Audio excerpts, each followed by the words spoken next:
Hello, everyone, and welcome to the last wild moments of this year. We are sad, but welcome. Joining me today, we have the fantastic Ben Coley. Welcome, Ben. Thank you so much for being here. Thank you very much. It's lovely to be back again. And may I say how festive you are looking? I feel somewhat underdressed. I was gonna go and put some makeup on, and then I realised I don't know how to put makeup on, so just put a bit of tinsel around my neck. But that's okay. That's also my excuse. Before we get started, we have some excellent clips today, but we would love to hear from anyone out there. What is your favourite clip over the last 12 months? So if you start sending those through now, our intrepid leader will see if we can find any for you. So please send through your favourite clips and we will try and get through them before the end of the show. Okay, who have we got today?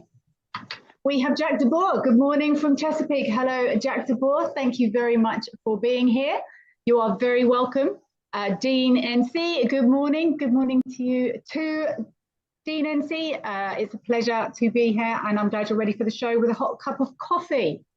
You are all very, very welcome. Please do get involved. Casper's Third Ghost, happy Thursday. Happy Thursday to you as well, Casper's Third Ghost.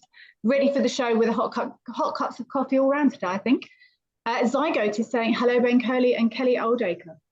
Namaste. Namaste to you too, Zygote. Hello, Zygote. And Kim Fastino, good evening. Good evening to you too, Kim Fastino. Jean Gale, hello, Jean Gale. Welcome. Thank you for being here. A good morning before dawn, just a little uphill from the soggy floodlands near Seattle. Oh, that doesn't sound very nice. Here with coffee and really looking forward to today's chat. And hello, Sheila, joining us from Johannesburg. Welcome. You are all very, very welcome.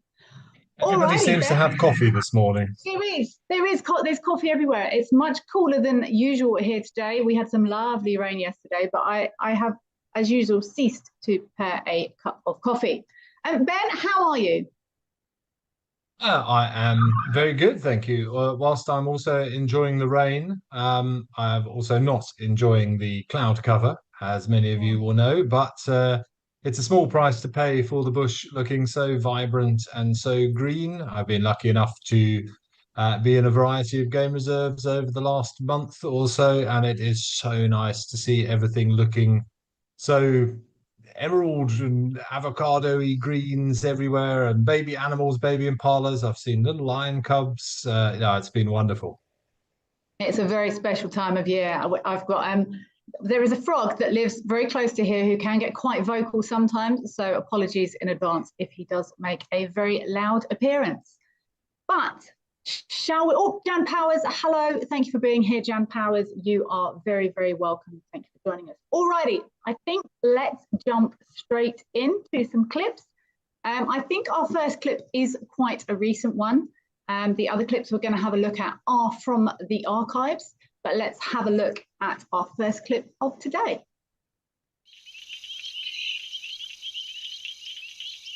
Now, Ben,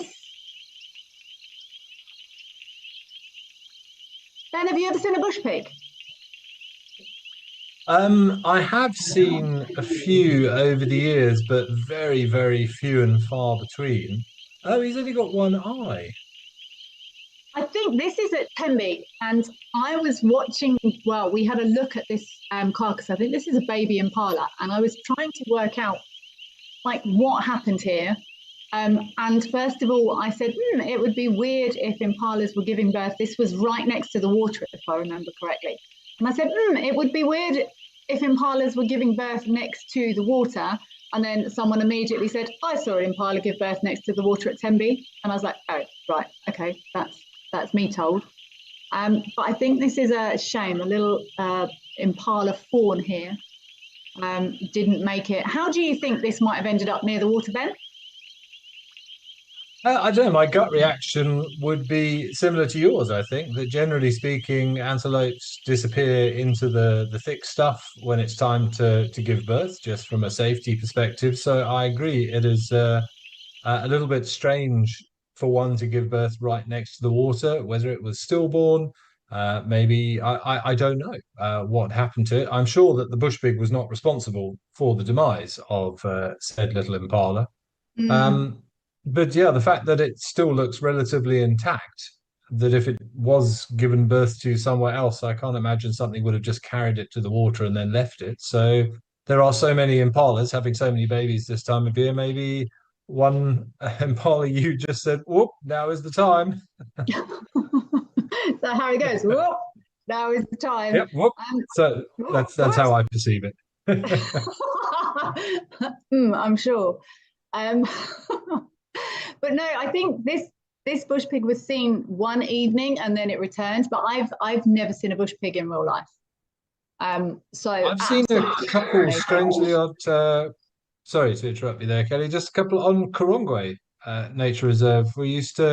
I saw one or two there, and you could often they always hang out in the same place, and you can kind of see where they've been because they snuffle over all of the ground, and it's all very disturbed where they've been looking for, in normal cases, vegetation. But as you saw there, bush pigs, warthogs have been recorded. We know they're omnivorous and they do sometimes feed on meat. And this time of year, there is such a surplus of Mm. food to go around that why would you not take the opportunity? No, exactly that age-old conversation I've been reviewing lately of if there's goodness in it, why not eat it? Everyone, is very specific about such and such, eat such and such, but in times of hardship, you take what you can get. We've got Jen Lat, you love the lion sneaking up on the Cape buffalo and the buffalo not really caring too much. That's an excellent shout. Jean Gale, you're saying love the festive tinsel, and there have been so many great clips. We were asked what our favourites were. And there have just been so many great clips. It's really difficult to choose. April Owl, hello, April Owl. Good morning from a sunny Connecticut. Glad to be here for the last show of the year. I'm also very glad we made it, April Owl. Casper's third ghost. Lovely, Kelly. Who needs a Christmas tree when you've got me all decorated? I'm a bit disappointed Ben didn't try harder, but there we go. All right, we are ducking back into the archives now. Grabbing back on some of the favourites from the last year. And I think we've got quite an entertaining one now coming from Aldonio. Let's have a look and see what we've got.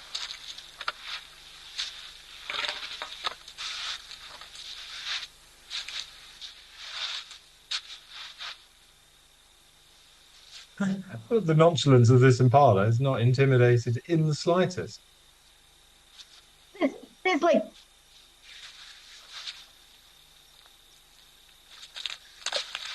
I haven't seen that one before. And he's still not bothered. Yeah, do it again. Kick me again. There you go. How to handle a mussed bull elephant. Just stand there and get a kick. Yeah, not be too fussed by it whatsoever. You can sort of see the elephant is just sort of, what is this thing? He's still not bothered. See, it almost makes me what is that impala injured? Don't see any sign It of looked like injury. I there think was just those darker patches. It's just the camera. Was it just the camera? Could we have another look at that? It almost looked like that impala had a, not so much from the elephant, but look at that. Is it just the camera? I'm pointing at the screen, you can't see me. It almost looks like he's got a mark. On his thigh. On his Possibly thigh. on the thigh there. Looks like he might be missing a little bit of fur. I thought maybe it was just shadow, but yeah, I think that is some sort of marking. But he seems to be walking okay when he walks off. I don't think and from this interaction, but it makes this is weird. This is weird, and it just makes me wonder why this impala is behaving strangely. And I wonder if it's they because see each other all the time, and there doesn't seem to be a great deal of animosity. I guess the impala didn't feel overly threatened, but yeah, I wouldn't be standing my ground next to a mussed bull like that who came up shaking his head and then proceeded to kick me. I'd probably vacate the area quite quickly. I'm fairly sure I would have vacated long before that. But yeah, it does make me wonder what was going on. That impala is behaving strangely, and like I always do these days, if there's something that looks odd, I always try and work out a reason why. Christy is saying that was too funny. It was the incredulousness, is that a word? It was the incredulousness of the elephant who sort of walked over and stopped. It's like, why aren't you running away? Brilliant. Hilarious. On to I've seen Negro. elephants kick things before. I saw, I wasn't there, but it was whilst I was working at a lodge, and one of the other guides showed me a video they'd taken of a young bull elephant who had wandered up to some ruminating Duggar boys, some old buffalo who were just chilling there. And the elephant walked up to the buffalo and again started posturing and things. The buffalo really couldn't give two hoots about what was going on. And then the young bull proceeded to kick the buffalo, who sprang to his feet, and the bull elephant got the fright of his life and ran away. So it's quite normal for elephants to kick things, but I think yeah, more than anything else, considering the Impala got such a belting there, he just sort of took it in his stride and Didn't that? wandered off without too much of a care. Yeah, Didn't that? amazing.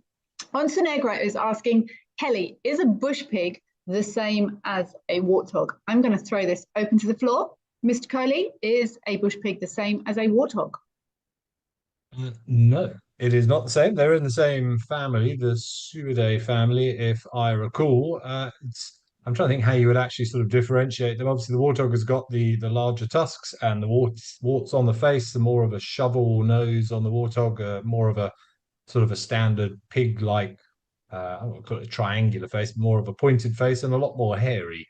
The bush pigs. I'm not quite sure why that would be, but more strictly nocturnal as well. Very, very rare to see a bush pig, certainly from a game reserve perspective. I know there are areas where you find bush pig more often, and they can become a bit of a menace in terms of digging up people's vegetable patches and things. But yeah, very few and far between. I mean, I'm going back probably 10 years since the last time I saw one in the wild. So definitely not the same thing. And one of those very exciting things that if we saw out on a drive, we'd be telling everybody that we saw one. Yes, very much so. Yeah, I agree. Similar sort of shape. I was going to say a bush pig's a bit bigger, but I don't think they are they? I've never seen one. I'm just. I would say possibly they are a little bit bigger in terms of actual body size, probably maybe another sort of 10-20% bigger, but weight wise, I don't think there's much in it because the warthog is a very stocky, well built thing. The bush pig is slightly slimmer, I would suggest. It's not a small animal, it still must be weighing probably 50 kilograms, 40-50 kilograms. No, maybe that's a bit much. I'd have to check the weight. It's not small, but I think yeah, in terms of body size, slightly bigger than a warthog, but maybe less well built. And again, filling those daytime, nighttime niches. Obviously, warthogs properly go to bed. They're one of the few animals that I say they actually go to bed as rather than sleep at night. And then that shift change, those bush pigs come out and fill that niche, that nighttime niche that the warthogs so often fill during the day. So on I assume they do sleep in termite mounds as well, or probably amongst other places. It'd be interesting because there you often get warthogs and things like porcupines, for example, that'll have a timeshare where the porcupine is out at night and the bush and in there during the day, and then the warthogs spend the day and then the night. It'd be interesting to know if there's any cases where bush pig and warthog are sharing the same little house. That would be interesting. But yeah, they're similar, but filling those nice little different niches at different times of day. Alrighty, let's move on to the next one. Very funny behavior there from the elephant at Aldonio. And we are going across to Kruger Shalati. I was there not too long ago to have a look at a baby hippo and a buffalo.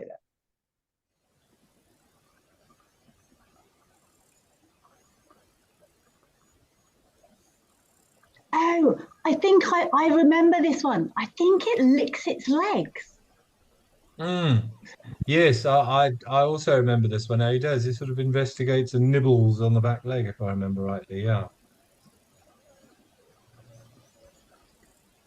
Some of these animals, they're crazy. You've got I often say, and I've said this through the whole year, this show really does show us up, Ben. I don't know if you agree, but everyone often goes, I've got no idea what's going on here.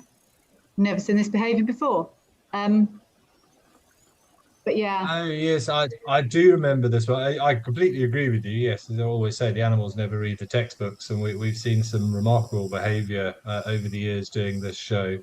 But my interpretation of that is, I mean, we all know buffaloes are not the most sanitary, shall we say, and with the quite wet dung that they produce. When certainly when he was nibbling or licking around the rump end there, I wondered if he was going for some of that vegetable matter that had come out. But this is definitely not doing that. That's nibbling on his ankle. And again, maybe the buffalo is enjoying it. It's a nice little massage. I can only guess that I would have thought it was again nutrition related, or unless that's no man, not even a baby hippo would be confused about parentage or anything. No, I don't. I don't It's think got to be so. But nutrition. I think it must be something to do with the splattering of the buffalo's dung there that the hippo is after. But quite why he's nibbling around the back of the legs and sort of the hock there. Like Oh no, where they're he is, I quite remember having untidy this. though. They are, but I remember having this debate at the time whereby um, I Go kept for thinking, it. oh yes, he's going for the plant matter, but then he sits there and he or she focuses on the back legs for a while, and evidently the buffalo is enjoying it. But wouldn't it be the same? See, it like logically, but nature defies logic so often. It must be nutrition. There's a reason for all behaviour. I would think it's nutrition based, resources based. Buffaloes have, let me get it right, their digestive system is worse than hippos. Oh, look. Oh, it's no good changing your mind now. Buffalo's digestive system is less effective than hippos. Hippos have the three stomachs or three-chambered stomach, and buffalo digests. No, that's wrong. Buffalo's got they're Yeah. ruminants, which is always a bit weird because you think of all the other ruminant animals and they produce those little tiny pellets, whereas buffaloes produce the pats. But they're Well, very that's water incorrect. dependent, so they have a lot more moisture in there. And you don't find big particles in No. buffalo dung, whereas you do in hippo. So the foregut fermenter, the pseudo ruminant, is less efficient in terms of processing that material, but Hmm. it it is quite sort of slimy what comes out of a buffalo. So yeah, I can only assume that it sort of coated its back legs, and the hippo was finding some worthwhile vegetable matter there. Or possibly I've watched a leopard chew hippo poo before, and the theory was that there was some sort of gut microbes that it was trying to obtain from that. Maybe there's some sort of gut microbes that instinctive baby hippo knew it was missing. But yeah, Onsonegra saying, what a tolerant buffalo. I was going to say on the enjoyment factor, it's tidying up. It's, if they tolerate birds and oxpeckers picking at wounds and things like that, then I maybe it was enjoying a bit of a tidy up. So it's interesting what you said there about the microbes. I'm just thinking, most of your hindgut fermenters, things like warthogs, elephants, rhinos, zebras, the youngsters, their first solid food will be mum's dung normally in order to get those microbes into the stomach. So with the hippo being a foregut fermenter, slightly different. Maybe I don't know if they practice coprophagia in that regard when they're young for hippos, but I would imagine that they probably do. Um, and therefore, yeah, maybe it was something to do with some sort of innate behavior to stock up on microbes. But what on earth was mum letting that baby hippo do it? That's ridiculous. Well, Did yeah, she not say, again, not come back great here, don't do advice of that? what to do. That's a really bad idea. Please don't do that and come back over here. Mum wasn't even on the scene, was she? I don't know where she was. No, I mean, yeah, it is a bit of a strange one, but like you said, we see some very unusual behavior most of the time on these cameras, which completely negate what we're taught and what we read in books. But that's always the fun part about guiding and gaining experience and seeing things that defy what we've been taught and kind of making your own assumptions. That's part of the fun of being a guide. It absolutely is. Like I've sat so many times watching this, and we've all just gone, no, no idea why that's happening at all. Dean Hmm. NC is also wondering where Mama Hippo was. Yeah, I would. Mama Hippos are normally sort of around and present, but she was absolutely nowhere to be seen, and she was allowing that small hippo to participate in what many would view as not a great pastime.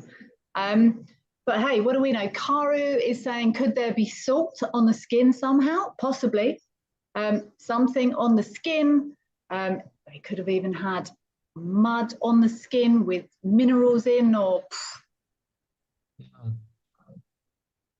Yeah, very strange. But as I said, we unfortunately we can't ask the buffalo or the hippo rather what it was doing. But as you said, things don't do things for no reason, so it must have had its reason. absolutely no. It must have had its reasons. But again, a fascinating clip. I know that was widely discussed, that clip across the community. I think there was lots of people pondering what was going on there. Okay, let's move on to, I think this was actually one of my suggestions of a wonderful clip, a clip across there at Camelthorne.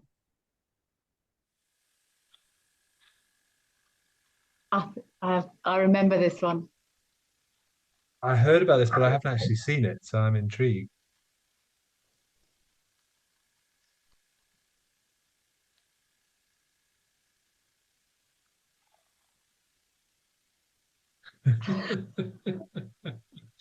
Just goes to show people often ask, don't hippos and crocodiles not get on with each other? Well, they tolerate one another, and as you can see, more so than perhaps we give them credit for. I just think this was like you could have sat anywhere. You see, the crocodile doesn't seem too enthused by the whole thing, but is not exactly trying to get away. The other one's also sort of nuzzled up against it, almost on the tip of the tail as well. I was going to say maybe they're trying to keep warm, but crocodiles are reptiles, so that doesn't work.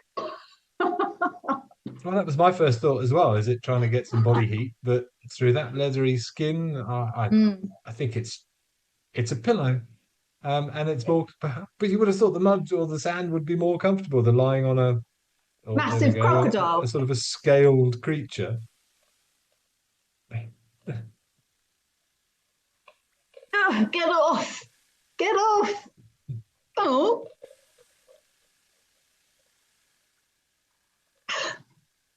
But again, no I real think aggression from the no. crocodile. No, not upset by it. Not trying to retaliate. That is just chilling there with his mouth open now. That is Well, maybe actually looking at that, maybe there is something to do with body heat. Because if the crocodile is lying there with its mouth open at night, that would suggest he's trying to lose heat. So maybe he is overheating a little bit. But I still imagine there are more comfortable spots to lie, and those are not fully adult hippos either. That's it, still a sort of a teenager. it almost looks like it's going in again. It looks quite disappointed. Where did you go, Yeah. crocodile? Come back here. It's not even moving away. Oh, it's almost like they suddenly went, oh my God, I just sat on a crocodile. But it's really sad. You see lions lying on top of each other all the time. I once saw a rhino lie down on top of a chameleon. That didn't end well for the chameleon, Oh, as you could imagine. But I that's had never sad. seen a hippo lying on a croc. It was quite comical, but very sad at the time. You know how the chameleons sort of, as they're walking across the road and they get a bit, they think they've been spotted, they start doing their sort of Yeah, slow motion walk. Did that underneath the rhino, and then rhinos kind of a bit like dogs. You kind of know when a rhino is going to lie down. you It do. takes a little bit of time, and you're just thinking, "Oh no, this isn't going to end badly." And sure enough, the rhino lay down, and when it stood up, there was no chameleon. I'm not sure whether it was pasted into the road or whether it had become sort of tattooed to the stomach of the rhino. But yeah, slightly different scenario. But yeah, again, very strange. amazing tolerance shown again by the elephant and the impala and by the hippo and the crocodile. Again, it just shows these animals, they spend more time together than we realize and are more tolerant. It's also the season of goodwill. So maybe it's got something to do with that. Everyone is very tolerant. Jen Latt is saying you love this one. The hippo is just like, this is so comfy. Lying on a crocodile, I don't know. But yeah, very, very interesting scenes. Kim Fastino is saying crocs are aware they should never mess with a hippo. Maybe not mess, but maybe ask him to get off. That's quite a substantial weight to have on. Hello to Suzanne, who is joining us from the UK. You are very welcome here. We've got a few minutes left, and I think we have managed to find the lion and the buffalo clip. So let's run through it, and our last clip of the year is going to be. I feel like we should have the Jaws theme tune playing. Yeah.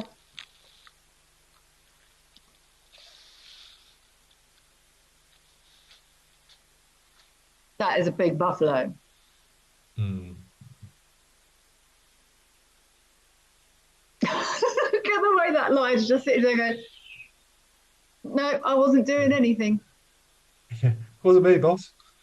No, I was, my mistake. I'll be on my way. That's brilliant. But that is a monster buffalo. It's actually a really cool angle when you see them square on like that and you just see those muscles around the neck and the shoulders. Yeah, that lion's making poor life choices at the moment, or good life choices. I don't know if it's worth considering whether the buffalo is not quite aware that the lion is there. I mean, I'm assuming it's pitch black there, and buffalo's not known for their wonderful night vision, especially an older buffalo. Might have seen the movement, heard something. I can't believe he would just be so nonchalant about a lion creeping up on him like that. And then having the audacity to just carry on drinking as well, rather than even sort of face his accuser. No, surely he must have known he was there. Well, you would think so. I'm just I'm trying to work it out because I mean that is the ultimate confidence. How did the buffalo know it was only one? He might. Oh, well, there are multiples. There you go. It's almost like it almost looks like the rest of them were sitting there going, go on, go and see what sort of mood he's in. Go and check. You go. Maybe they had to draw straws for it or something. But it's. I mean, I've seen two lionesses take out a buffalo like that. So yeah, incredible nonchalance once again. There seems to be a day of nonchalance. Oh, I think on Sonegro, we have got time for just one more clip. On Sonegro, you have said you really enjoy the interspecies. And you thought it was jackals playing with, what was it, wild dogs? Our leader has found us this clip, and it's actually hyena with wild dogs. So one more clip we've got time to sneak in. These interspecies interactions are fascinating. I've seen a couple of clips of hyenas and dogs interacting recently.